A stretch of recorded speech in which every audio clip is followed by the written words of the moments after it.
Juzi nimeona kaka yangu Karim Boimanda anasema bodi ya ligi sio chombo cha uchunguzi.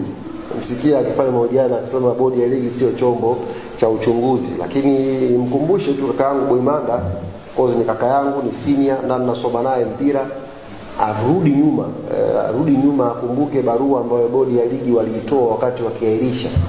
Sio maneno yangu, na uenda ile barua aliandika mwenyewe kama mkuu wa idara habari ya bodi ya ligi. Ile barua iko very clear na ilieleza kwamba muda ambao wangetaka kufanya uchunguzi, sio chombo kingine. Unaelewa, muda ambao uchunguzi ungetaka kufanyika unaonekana hautoshi.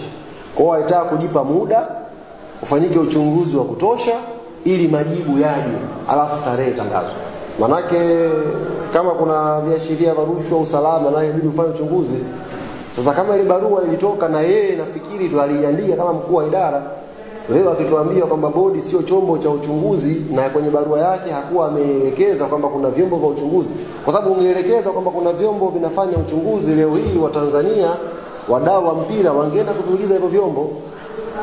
Si ndio bwana? Kama mechi hii imeahirishwa kwa sababu tumeachia chombo fulani kifanye uchunguzi, bila shaka yoyote leo hii wadau wa mpira wasingekuwa wanakwenda kwa bodi ya ligi kuuliza.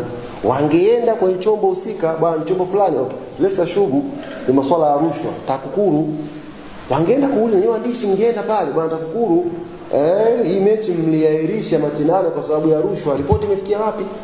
Kwa hiyo nikataka nimkumbushe kaka yangu Boimanda, nimeona sasa hivi anafanya mahojiano mengi, anatufanyia promotion Yanga.